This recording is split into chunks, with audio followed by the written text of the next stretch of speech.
Hey, what's up guys? Welcome back to the channel, and today we're going to go through a dinosaur.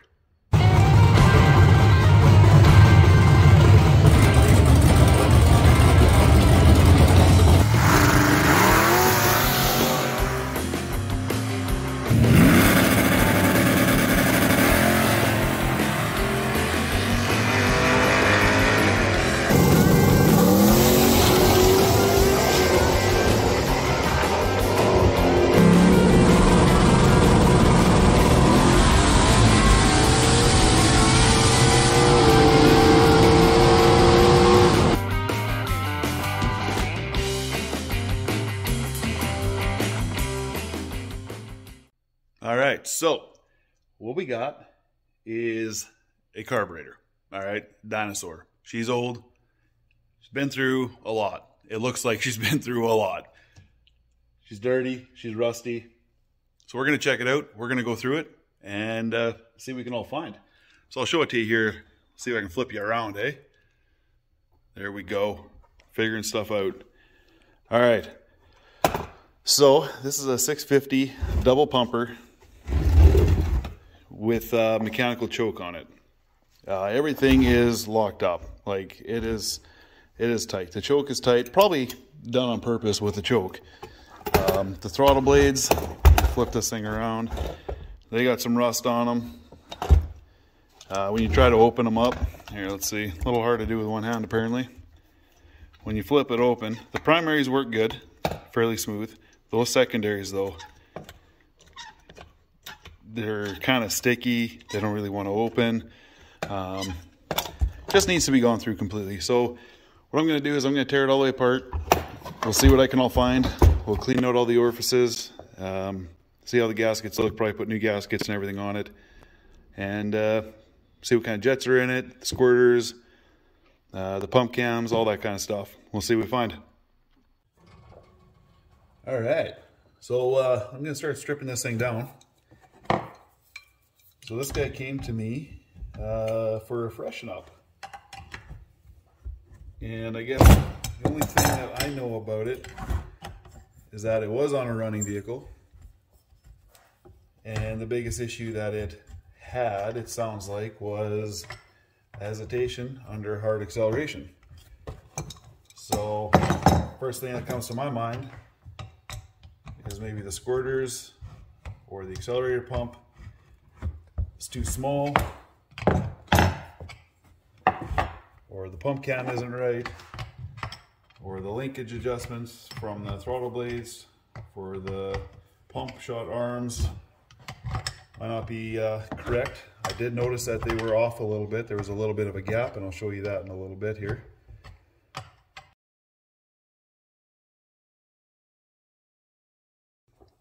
All right, so I'm just going to show you those pump arms here a little bit, especially the secondary side. Let's see if it's going to focus. So when you hit your throttle linkage is attached to these arms, which triggers your accelerator pump here. And generally, depending on application, you want them pretty tight. So that way, just when your throttle moves, it'll start to move that pump arm. This one here, I do see there is a gap in there. That's on the secondary side. So that's one area. So I'll keep digging into it and let's see what else I can find here. That's probably pretty minor. Doesn't seem like it's going to be too big of a deal. So he said it was running fine and it would accelerate nicely, but under hard throttle she would hiccup. It was like a dead spot. Shouldn't say hiccup, it was a dead spot. How badly these guys are going to be stuck. That's not so bad. Gaskets kind of sticking with. Those gaskets have definitely been replaced at some point in time. Well, check that out.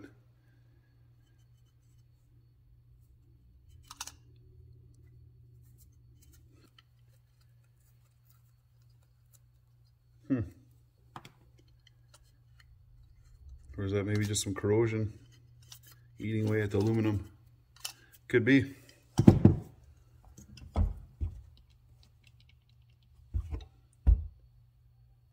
Yeah, look at that, eh?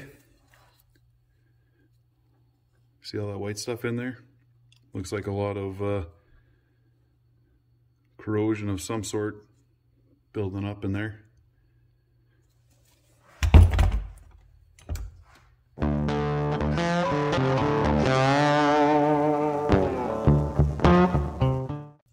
it doesn't look like there's anything else too exciting there.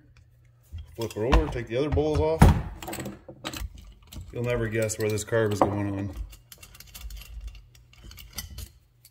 I know there's going to be haters, but it's going on in LS.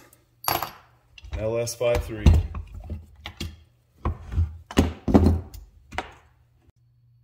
Alright, that side looks fairly clean. Take the lower plate off.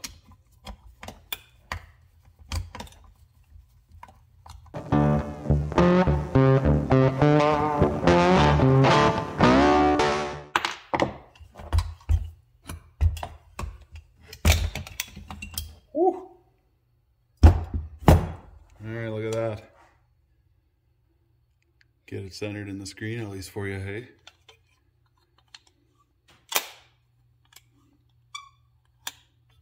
Wow.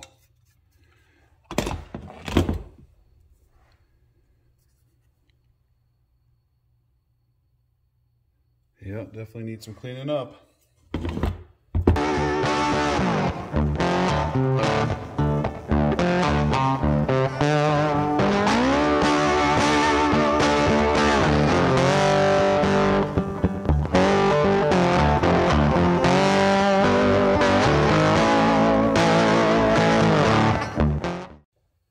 Alright guys, I got her stripped down pretty far. It turns out the mechanical choke was actually just being held open on purpose with a screw in the side. So no big deal there. It's dirty. Let's see here if you can see it. The air bleeds, primary and secondary, they are just filthy. Very dirty. Got the squirters out. Got the bottom plate all apart. The transfer slots, let's see, here we are. The transfer slots were caked up in the corners, primary and secondary, and just rust buildup everywhere. The blades, as you saw, very dirty. I managed to get the shafts and everything out, so that was nice. So yeah, I'll get to cleaning all this stuff. I don't know if I have everything I need to finish that up right now, but I'll go as far as I can.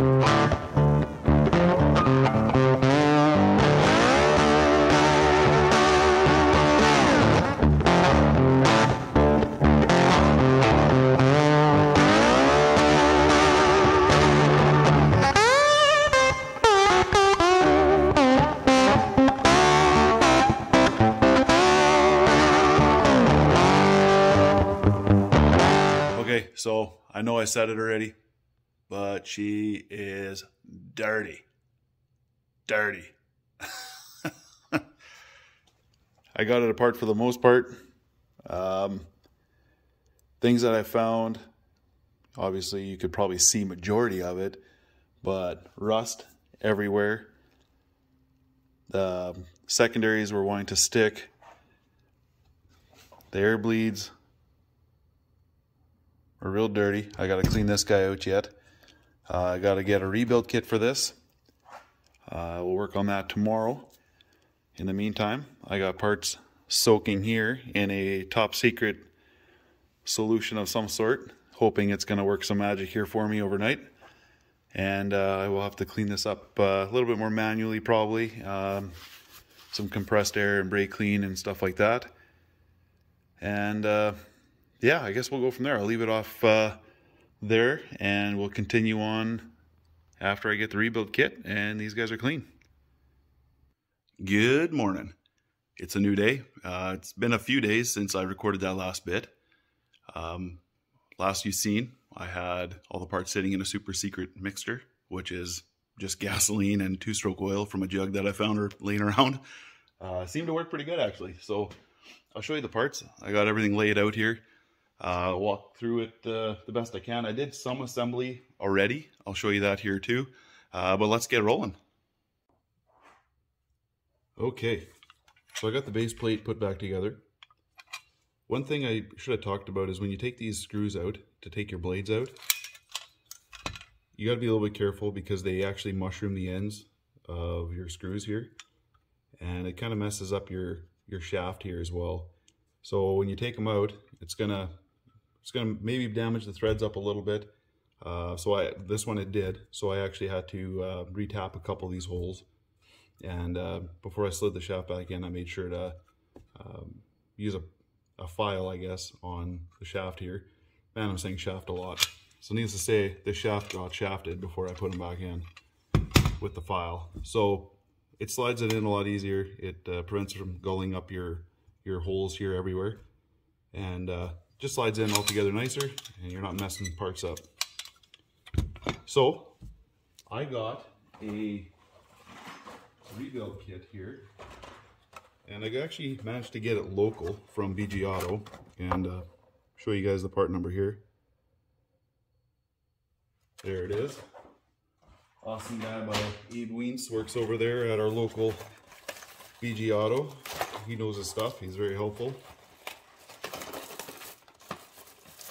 So let's see what we all got in this kit. Move this base plate out of the way so you guys can check all this out. Okay, so we got our gaskets. I'm missing one.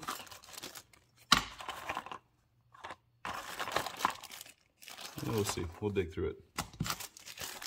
We got our needle and seat assembly there. We got our base gaskets. Another needle and seat. Base gasket for the carb to the manifold. A couple different styles and options here, looks like.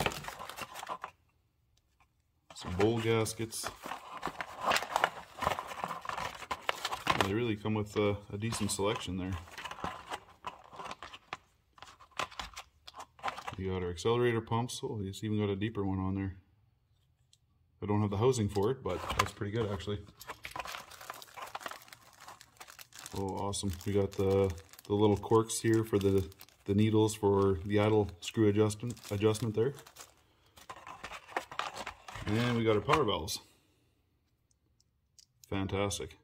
So which ones does this kit come with here? Let's see. So it says 6.5. I don't know if it's going to actually focus on it, but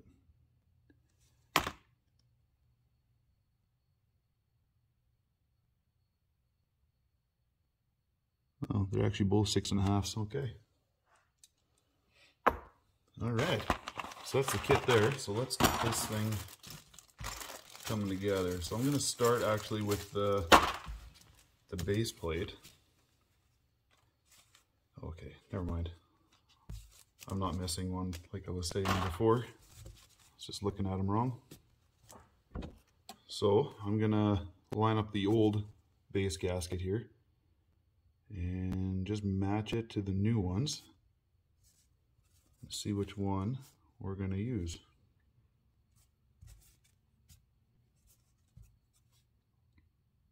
Okay, so that one's definitely different.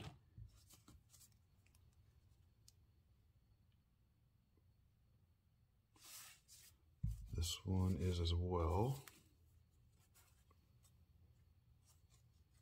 Okay, that should leave this guy.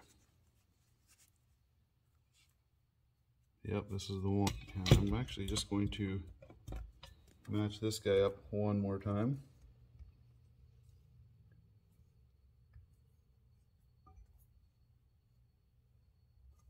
Yeah. Okay, yeah, we're looking good.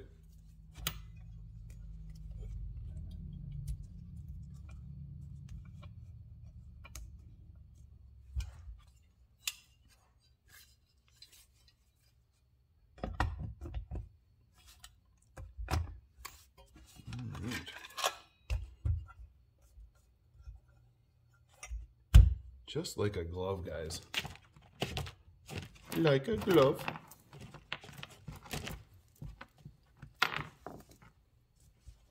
Get all of our screws here.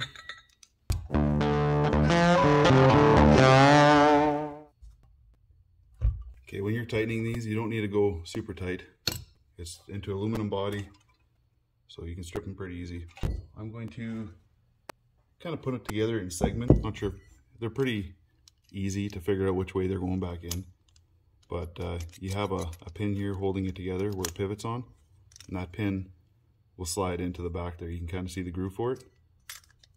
You get it in there, all lines up, put your screws in, good to go. There you go. I've already got the sight screw put back in. Okay, let's check out our needle and seat assembly here.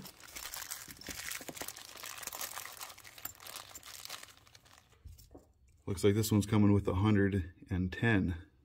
Okay.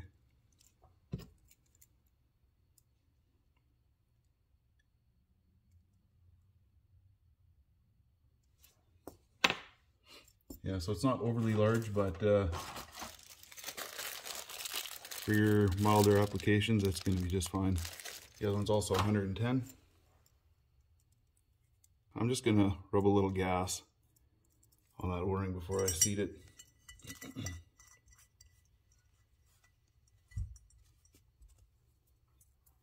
Okay, then we got our gasket, our nut, and we can use this and set our float height.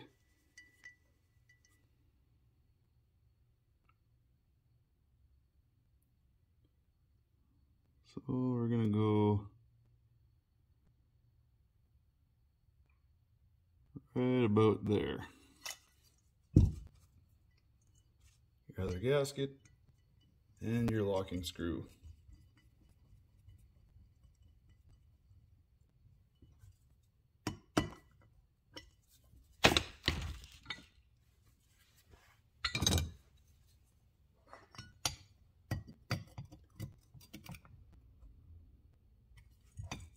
You're looking at your sight hole and estimating where the fuel is going to be when it fills up.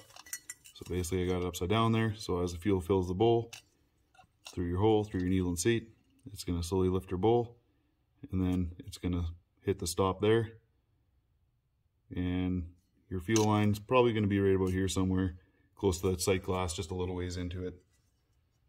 That'll be fine-tuned after the vehicle is running.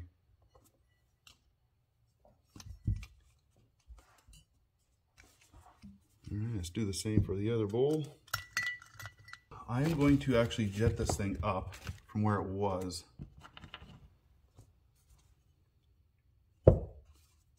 The original jets that were in here were 66 on the primary and 73 on the secondary. And I'm going with 68s on the primary and 75s on the secondary, just to start off with.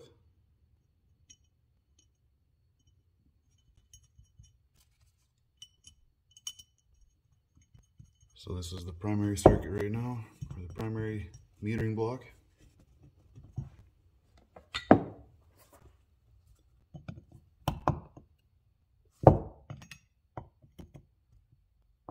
Again, doesn't have to be retarded tight.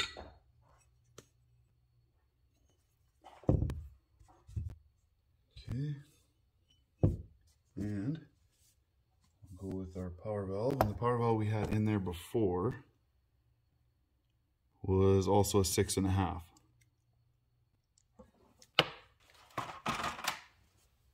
Get our new gasket here for the power valve.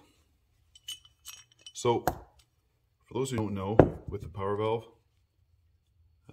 you're basically letting your cruise have a little bit of a leaner air-fuel mixture, and then when you get on it, your vacuum lets go, or your vacuum drops, I should say, and this will open up, allowing extra fuel to come through. So when your engine has vacuum, it'll actually draw this closed. So I'll show you that here in a little bit, but when it draws, or when it opens, the vacuum drops, your extra fuel will come through, and you have your little holes in your metering block there. You got one on each side, and you'll get your extra fuel. So that's how you can have a jet spread from the primary side to the secondary side. Usually about 8 jet sizes, 8 numbers or so, give or take.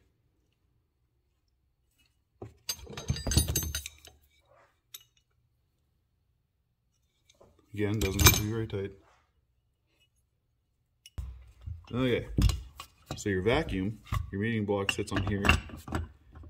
Okay, so your vacuum comes from in here, sorry. So let's see, I don't know if you can see it or not. Right down in there is a hole, and it pulls vacuum from your manifold. So you get your manifold vacuum on this side. It draws that plunger closed, seals the deal. Your fuel comes through your primary jets here. You're idling around, you're cruising. Shouldn't say idling, you're cruising around, light throttle. You start to get on it, your vacuum drops, and your power valve opens up, and you gain your extra fuel here.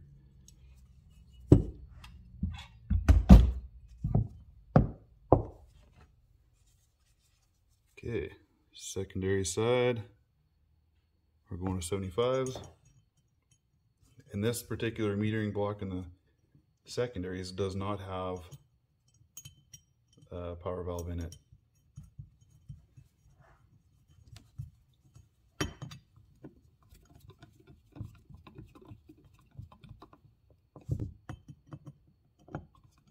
Now our carburetor on our race truck, it's a blow-through carb, and that one we have blow-through power valves, blow-through style power valves on both the primary and secondary.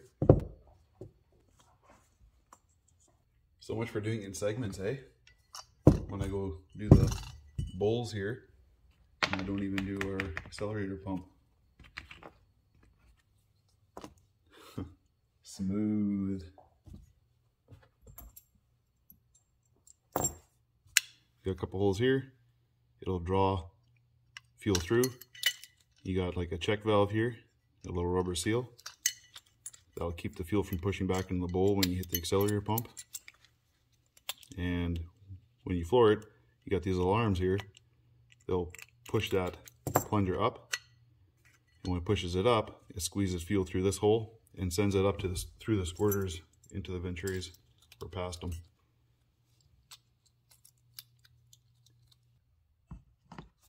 All right, so I got the idle adjustment screws here that I forgot to put back into the primary side. But as you can see, this old cork gasket that was on there, or this old cork seal, it is shot. It's brittle. They work really well, but they do dry out over time.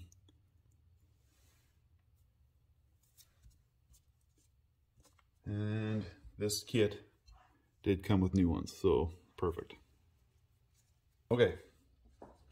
So we're gonna do the squirters now. So this is your squirter. These are 35s, and they sit right up top here on the primary and secondary side. Basically, when you're hitting your accelerator pump, like I was showing you earlier on the bowl, it'll push gas through, and it'll force themselves out of these little pinholes. These are 35s. They come through the main body here. They are drilled. Not sure if you're gonna be able to see it or not, but they're drilled through. Your screw sits in there, and the fuel will actually push past the threads and get squirted out the holes. So if you start increasing your squirter size, what is it, probably about 37, then you're gonna need to actually get a bolt that's drilled through to allow more fuel to come squirting through. Otherwise it's just too much restriction in there. So you got a gasket on the top, there. You got the one on the bottom, there. And you also have a check valve that you want to put in, pointing down. So, slide your check valve in. You can see there's actually some grooves on the side there too, where the fuel will come pushing past, so it helps it.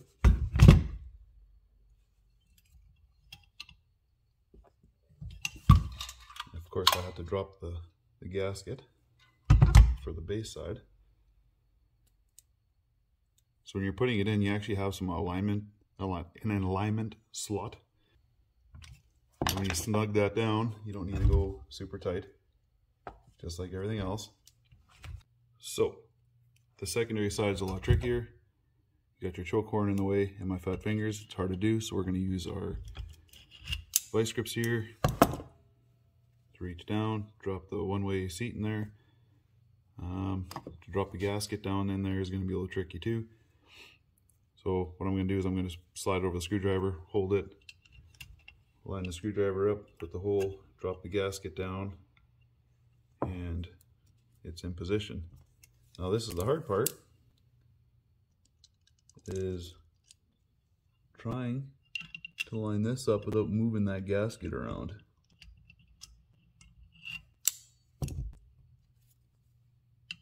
Let's see, did I get it?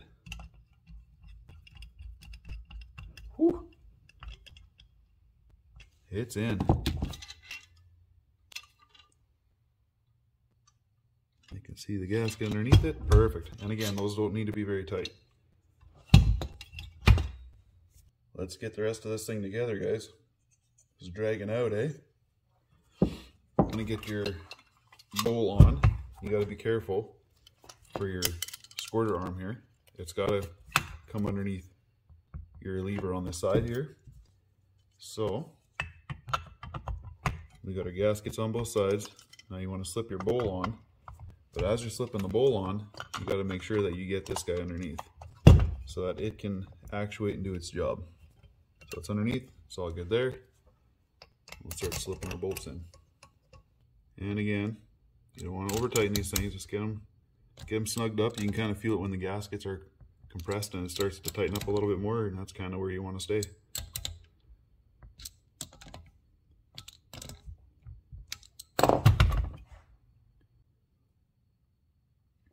All right, let's do the primary side. Let's get our gasket in place. You've got some alignment pins on the sides here, so line those up. There we go. Get our bowl gasket on. This one's got quite a few alignment pins just to keep everything in check.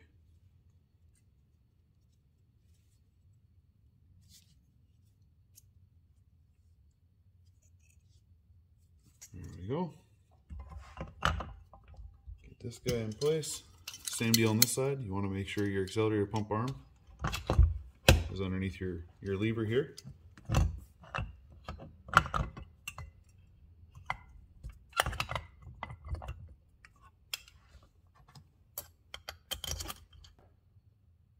That's that. We got it back together. Blades aren't sticking anymore like they were. I just have to mushroom these guys up a little bit yet, so I'll do that yet. I'll open the blade and I'll be able to get in there on either side and give these guys a pinch, and that'll keep them from coming out. So I'll do that yet, but aside from that, it's done. Now it's basically doing an initial setup on it and put it on the truck and find out how it works. So initial setup, I can talk briefly about that. You have some idle slots in here. Let's see. You can see right at the edge there. Hey, why don't I do this, genius? Right in there. So if I open the throttle blades up, you can see how that slot grows. And generally you want to set that up so you're about squared. So you got just a little square showing there. That's for your front adjustment, the primary side. The secondary side in this case does not have any slots. But so with this one, you do have a small screw hidden underneath the back throttle blade here. And with this guy here, you can adjust your idle. So usually I try to keep the primary as close to squared or just past as I can. And then the secondary is what I'll use to adjust the idle speed or whatever. And especially in this case when the rear doesn't actually have idle adjustment screws or those slots, the transition slots in there.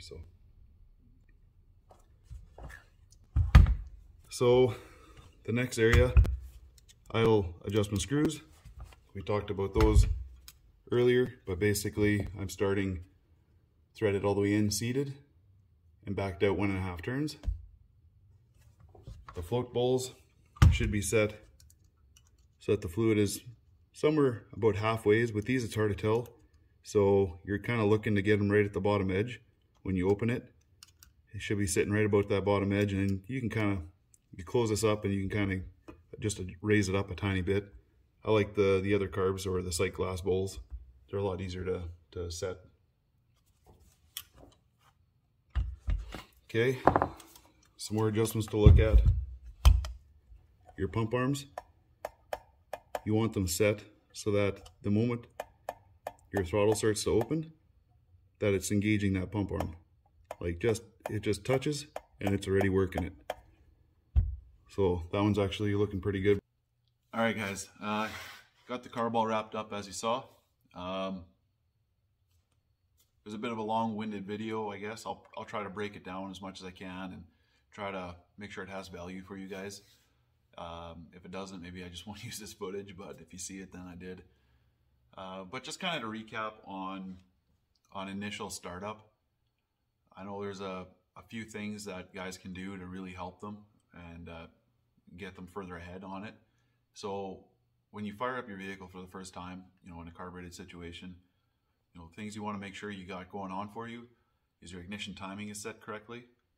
If it's a smaller cam, factory cam or something, you're probably in the low teens for ignition timing. I don't know, just random number out there, just, you know, ballpark, maybe like 15 degrees or less, something like that.